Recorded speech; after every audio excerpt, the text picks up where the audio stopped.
Today, we're diving into a transition that nearly half the population will experience, but it's so often misunderstood.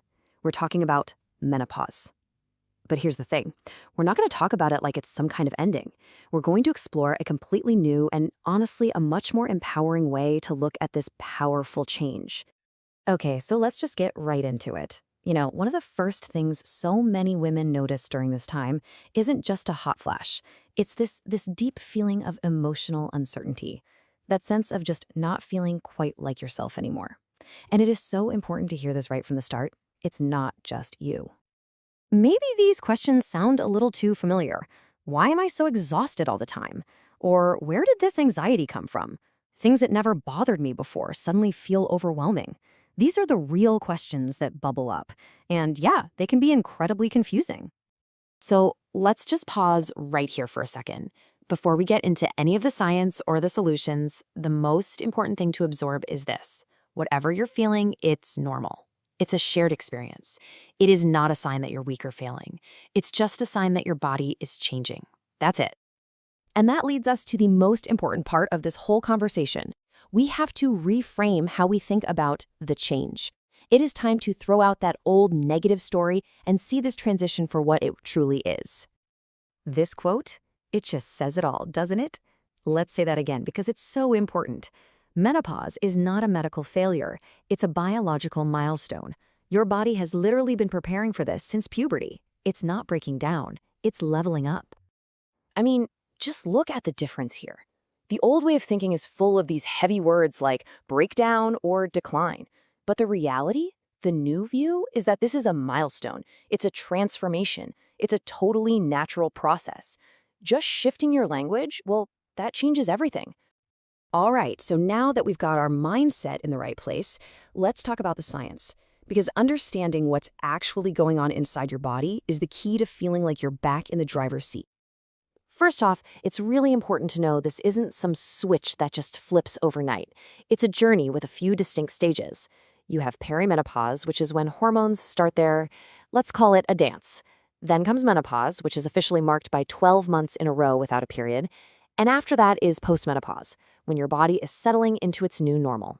Seeing it laid out like this makes it feel a lot less mysterious, right? So, who are the main characters in this story? Estrogen and progesterone. As their levels naturally start to go down, your body has to do all this work behind the scenes to find a new equilibrium, a new balance. And really, all those symptoms we talk about, they're just the side effects of your body doing this incredibly important recalibration. Okay, this brings us to another game-changing idea. What if we stopped looking at symptoms as problems we have to fight, and instead saw them as a form of communication?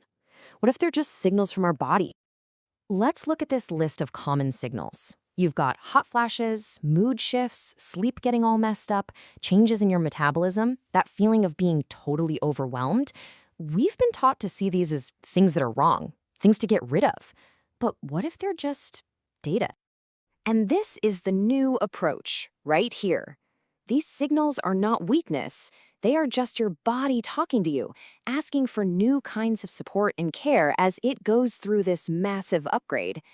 It's asking you to be its partner. So, how do we actually walk this path to empowerment? It's pretty simple, actually. Once you start listening to the signals, you can start to respond. And that's the moment you go from feeling lost to being an active partner with your own body. This really is the foundation of everything. So much of the difficulty comes from being afraid of the unknown, from blaming yourself for what's happening. But the second you replace that fear with knowledge, the whole experience gets so much easier to handle. And this gives us a fantastic roadmap. Step 1 is what we're doing right now, understanding the facts so you can ditch the self-blame. From there, you can take real action.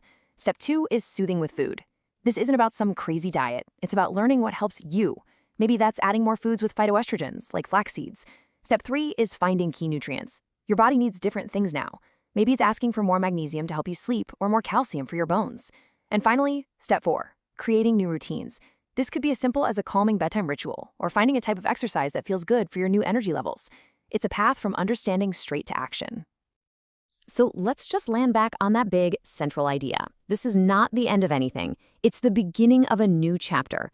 It is not a decline, it is a powerful transformation into a new phase of your life. And that leaves us with one last simple question to carry with you. Instead of focusing on what you think is wrong, just try asking this. It's a question that can really change everything, shifting you from fighting your body to caring for it. So, what is your body asking for today?